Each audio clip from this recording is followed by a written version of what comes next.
বেগুন ভাজি করেছিল, তারপর হচ্ছে আলু ভর্তা। আজকের খাবার একদম জমে গেছে। তারপর ছিল এখানে ডাটা আলু দিয়ে মাছ, আর ছিল মাছ ভাজি, ডাল। এটা হচ্ছে ডাল, আর এখানে ছিল মাছ ভাজি। মাছ ভাজার জন্য যে পেঁয়াজ ভাজা ছিল আলাদা করে, এই যে মাছ ভাজা, আলু ভর্তা। প্রথমে হচ্ছে বেগুন ভাজি দিয়ে অল্প একটু খাই। জানি না এইসব ভিডিও কারো পছন্দ হয় কিনা, অনেকে ভিডিও করে, তাই আজকেও ভাবলাম যে আমি একটু করি।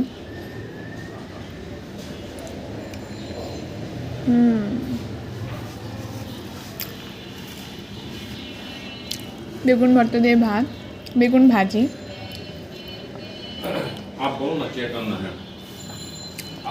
তারপর আলু ভর্তা,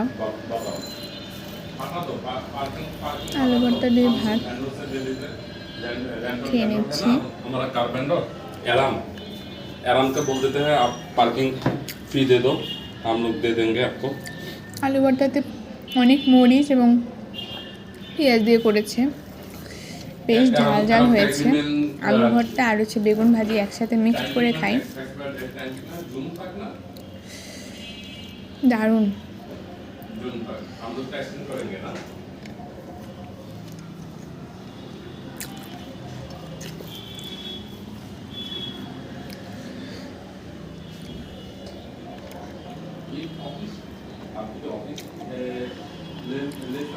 অল্প একটু মাছ ভাজাও নিয়ে নিচ্ছি।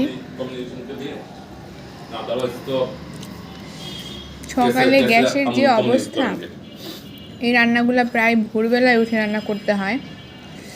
ভোরবেলায় উঠে প্রায় রান্না করে রেখেছে।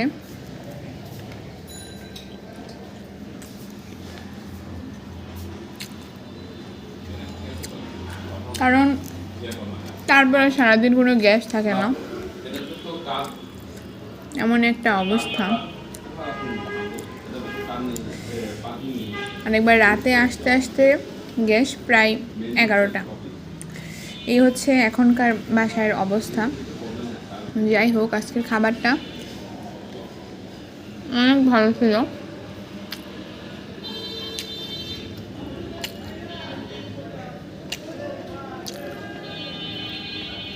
সাথে একটু পেঁয়াজ মরিচের ভাজিও নিয়ে নিচ্ছি। মাছ ভাজার সাথে ওই যে পেঁয়াজ মরিচ দিয়ে যে ভাজাটা, এটাও আমার কাছে অনেক ভালো লাগে, তাই এটাও আমার জন্য করে রেখেছে।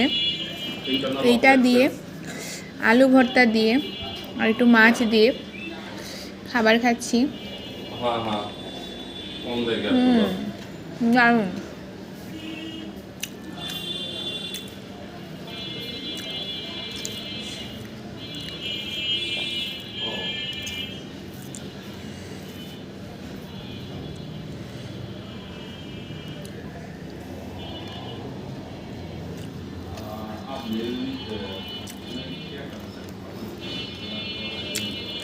সাথে মরিচ দিয়ে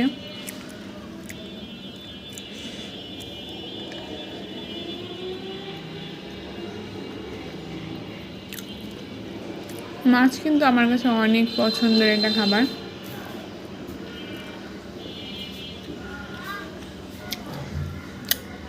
তারপর ডাটা আলু দিয়ে চচ্চড়িটাও নিব।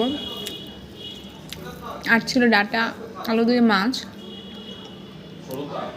তো এই ছিল আমাদের আজকের লাঞ্চ। তো কেমন লাগলো সব লাঞ্চ মিলিয়ে?